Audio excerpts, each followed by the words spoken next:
Baiklah, Assalamualaikum warahmatullahi wabarakatuh. Perkenalkan, saya Salvia Afnika dengan NIM 210035152. Pada pertemuan kali ini, yaitu dengan dosen pengampu Bapak Dr. Hanif Al-Qadri MPD dan Ibu Lutfiani SPD MPD dengan mata kuliah Administrasi dan Supervisi Pendidikan. Dari video penjelasan yang sudah Bapak Hanif jelaskan, pada pertemuan ke-11 kali ini, kita akan membahas mengenai bidang garapan, administrasi atau manajemen ketatausahaan sekolah atau lebih besar lagi ketatausahaan perguruan tinggi. Dari tata bahasa, tata usaha ada dua makna atau kata. Kata yang pertama adalah tata. Tata artinya menata. Artinya suatu peraturan, satu aturan sebenarnya yang harus ditaati karena ada proses menata dengan sengaja, proses ingin membuat atau mendesain semua sesuai dengan standar yang telah ditetapkan. Yang kedua adalah usaha. Usaha berarti sebuah energi atau tenaga yang dikeluarkan oleh seseorang, oleh pengambil kebijakan, oleh lembaga, secara keseluruhan untuk tercapainya suatu maksud atau tujuan lembaga. Jadi jika dimaknakan, tata usaha dari teks bahasa itu adalah suatu peraturan yang terdapat di dalam suatu proses penyelenggaraan pekerjaan atau kerja di sebuah lembaga. Kemudian di sekolah berarti suatu proses penyelenggaraan kerja sekolah. Kalau di perguruan tinggi itu yaitu suatu proses penyelenggaraan kinerja atau kerjanya perguruan tinggi. Ini merupakan jantungnya yang ada di sini. Kemudian apanya yang ditata?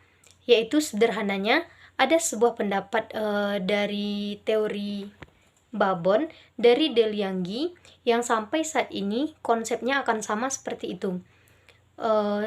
Belum ada yang mampu membantah atau pendapat ini tentang makna ketatausahaan. Delianggi melihat ketatausahaan atau membaginya dalam beberapa perspektif berpikir, dan yaitu yang pertama, kegiatan dalam tata usaha itu menghimpun atau berarti mengumpulkan, mencari, mengusahakan tersedianya segala hal yang tadinya belum ada atau cuma sebagian atau berserakan di mana-mana sehingga sekarang menjadi satu kesatuan yang terhimpun, jadi satu informasi yang luar biasa ketika itu diperlukan, itu bisa dimanfaatkan.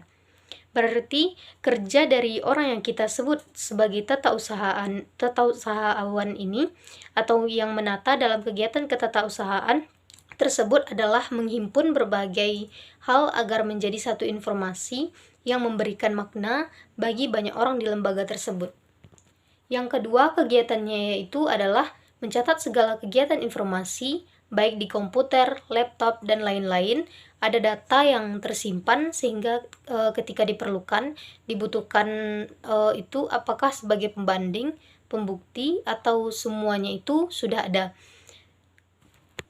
Sehingga semua proses mencatat itu meliputi berbagai macam kegiatan yang sifatnya membutuhkan dengan berbagai alat tuliskah, dengan teknologikah, atau tentang berbagai macam keterangan yang diperlukan, sehingga terwujudlah berbagai macam tulisan yang menjadi informasi yang sebenarnya bisa dibaca atau dikirimkan atau disimpan, bahkan bisa menjadi alat bukti kapanpun diperlukan.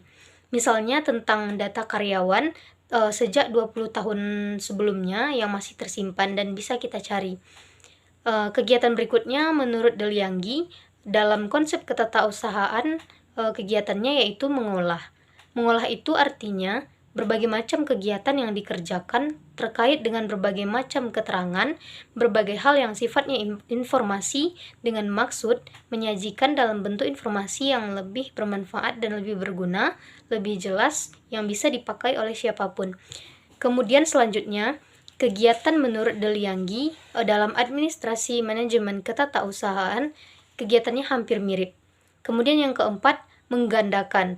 Berarti membuat satu menjadi dua atau membuat dua menjadi tiga. Artinya, kegiatan memperbanyak dengan berbagai cara atau menggunakan alat sebanyak jumlah yang diperlukan atau dibutuhkan. Apakah melalui fotokopi, scanner, atau sebagainya. Kemudian yang kelima, yaitu mengirim. Artinya, kegiatan menyampaikan atau mengirim dengan berbagai macam cara atau alat dari pihak pertama ke pihak yang lain atau pihak berikutnya. Kemudian yang keenam ditutup dengan kegiatan menyimpan. Kegiatan menyimpan artinya segala informasi, segala hal yang memiliki kepentingan atau memiliki makna bagi lembaga atau punya potensi yang menguntungkan justru merugikan bagi lembaga itu ditaruh dengan berbagai macam cara dan alat yang barangkali bisa dimanfaatkan untuk diletakkan dan disimpan di tempat tertentu. Kalau dulu di lemari, sekarang zamannya sudah canggih dan bisa di perangkat lunak kita simpan dan juga bisa ratusan tahun itu akan tetap aman. Dalam proses administrasi ketatausahaan ada beberapa hal yang bisa kita lihat prosesnya, yaitu yang pertama, dalam proses administrasi ketatausahaan itu ada kaitannya dengan persuratan atau penataan surat, menyurat, dan sudah ada yang mengatur, yakni Kemendikbud Republik Indonesia Nomor 91, Undang-Undang Dasar tanggal 25 April 1995, yaitu tentang pedoman tata persuratan dan kearsipan di lingkungan Departemen Pendidikan dan Kebudayaan. Dan menurut konsep ini, surat adalah sarana komunikasi yang digunakan untuk menyampaikan informasi tertulis oleh satu pihak ke pihak lainnya. Beberapa pendapat yang dituangkan oleh beberapa penulis terkait manajemen administrasi kaitannya dalam proses administrasi ketatausahaan bisa disimpulkan dari beberapa sumber itu, bahwa jenis-jenis surat itu banyak sekali. Jenis-jenis surat yang pertama yaitu surat dinas yang berisi tentang kedinasan atau pemerintahan dan pembangunan yang dibuat oleh lembaga pemerintahan. Yang kedua yaitu nota dinas, yaitu surat yang dibuat oleh atasan kepada bawahan atau sebaliknya, atau setingkat yang isinya tentang catatan singkat suatu pokok persoalan tentang kedinasan. Kemudian yang ketiga yaitu memo. Lalu memo itu pengertiannya merupakan dengan cara diketik atau ditulis atau menggunakan tangan dari atasan kepada bawahan tentang persoalan kedinasan. Kemudian surat pengantar, surat kawat atau telegram zaman dahulu. Kemudian ada juga surat keputusan yang berisi tentang keputusan tentang suatu hal yang ditetapkan oleh pejabat yang berwenang dan bisa dijadikan sebagai kendali terhadap sesuatu sebagai bukti dan bisa dimanfaatkan untuk melakukan peminjaman uang di dunia perbankan. Karena SK memiliki kekuatan hukum yang sangat luar biasa. Kemudian surat edaran, surat undangan, surat tugas, surat kuasa, kemudian surat pengumuman yang berisi pemberitahuan yang disertai dengan pertanggungjawaban dan informasi yang diumumkan. Ada juga surat pernyataan, surat keterangan, berita acara. Kemudian berita acara adalah satu hal yang berisi laporan tentang kejadian atau peristiwa, waktu, tempat, atau petunjuk lain sehubungan dengan kejadian tersebut. Yang kedua yaitu ada hal yang sangat penting, yakni mengenai kearsipan. Arsip artinya naskah yang dibuat dan diterima oleh lembaga-lembaga manapun, lembaga negara maupun swasta dalam bentuk apapun. Kegiatan pengelolaan arsip itu banyak, mulai dari azas penataan arsip sampai sistem penataan prosedur, peralatan yang digunakan, peminjaman, penyusunan, pemeliharaan, dan azas pemeliharaan arsip memiliki azas penataan arsip, yaitu azas sentralisasi, desentralisasi, dan azas gabungan antara desentralisasi dan sentralisasi.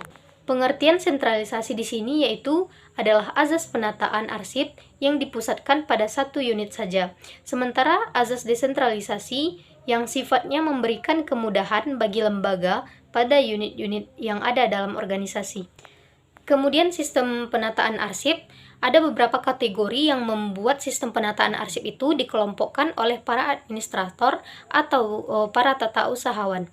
Yang pertama, mereka mengelompokkannya berdasarkan masalah. Kemudian yang kedua, berdasarkan abjad. Yang ketiga, berdasarkan tanggal. Yang keempat, berdasarkan nomor. Yang kelima, berdasarkan sistem penataan arsip berdasarkan wilayah. Kemudian yang keenam, berdasarkan prosedur penataan arsip. Nah, dalam ruangan kantor ada yang pertama berpedoman pada letak, yang kedua berpedoman pada azas tata ruang kantor.